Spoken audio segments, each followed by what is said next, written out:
Legislation is important going forward, but just to set the frames, just to make sure that we understand the direction. The details, how we create circularity, will be defined of standards. Raul Carlsson from RISE will give us an overview because he has just recently been appointed to the head of the standardization work for the European Union. I have been working with standardization since mid-1990s, starting with life cycle assessment, and now we're into actually solving the problems of life cycle assessment with circular economy, you can say. Someone mentioned the difficulties with measuring how much reused material we have in the house, and I am participating in the international standardization of circular economy since that one started in the particular group working with measurement and assessment. And indeed, yes, it is hard to measure, but it's also hard to define how we measure. And that I think we need that to begin with before we measure. We need to know what to measure.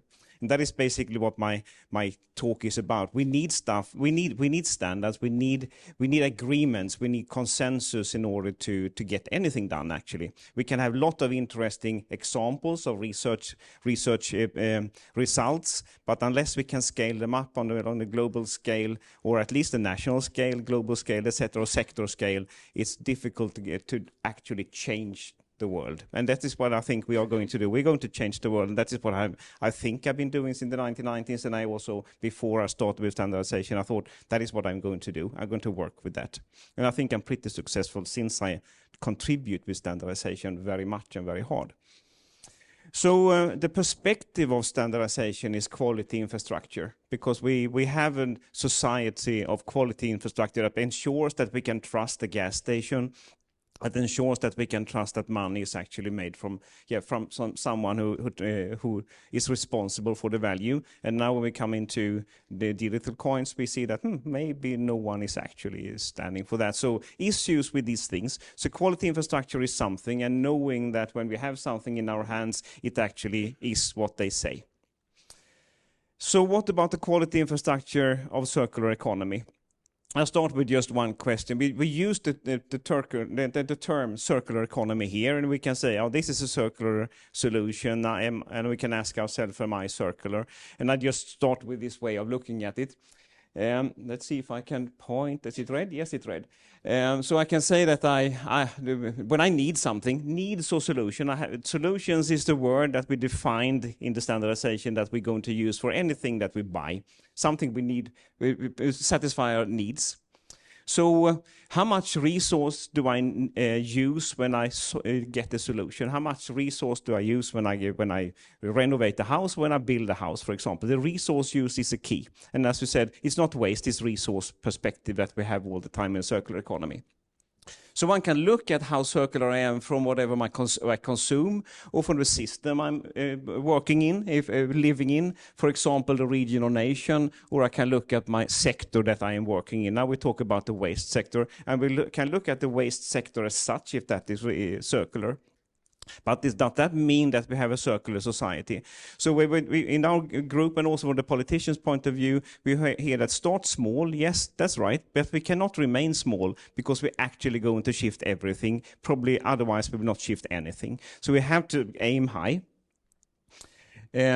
Coming to the next thing, as soon as one start using these terms in any setting where you can be interrupted, people start saying, what do you mean with system? What do you mean with resource? What do you mean with consumption? And one have to define these things. And that is what we do in the standardization. Otherwise, terminology questions overshadows everything. And that's basically what this figure means, that here you have questions instead of any clear view.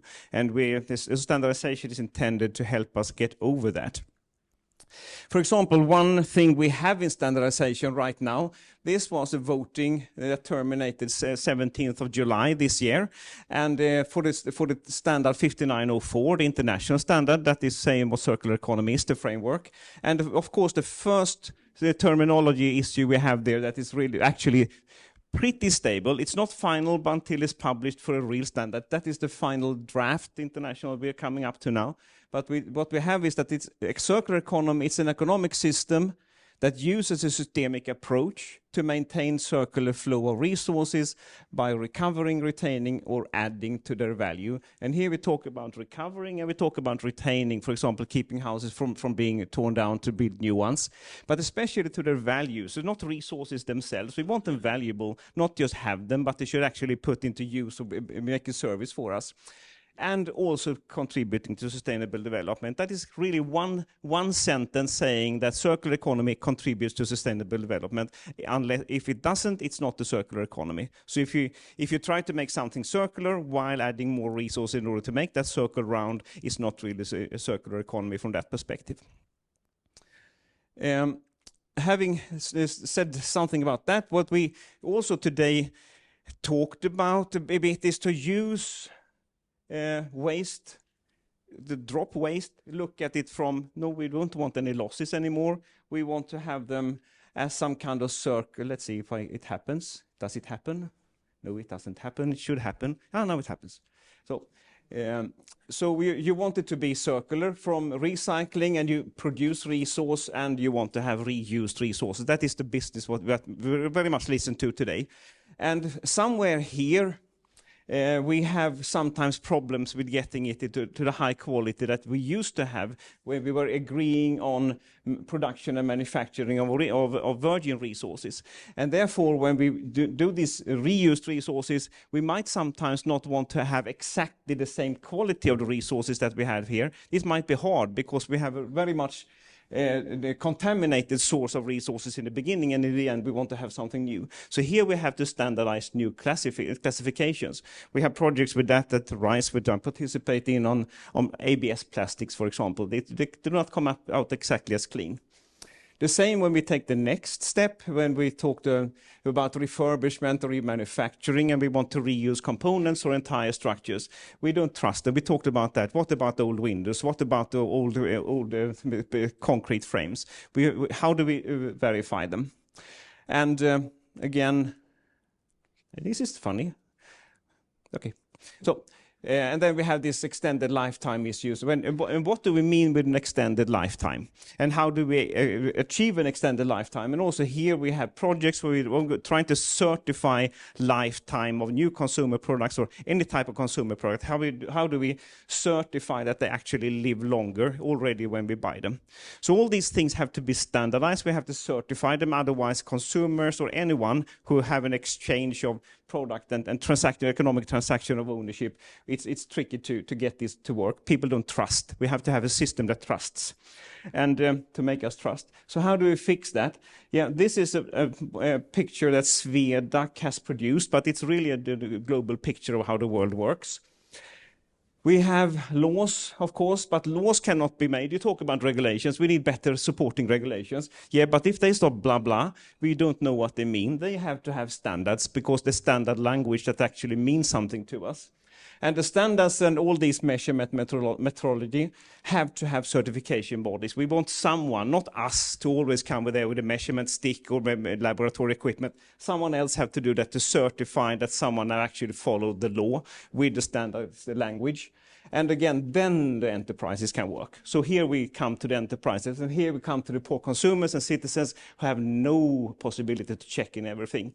Even if it's a gas station or if it's money, we have to know that everybody follows what the law says, and then eventually we dare to go shopping something that seems to be sustainable or circular or anything.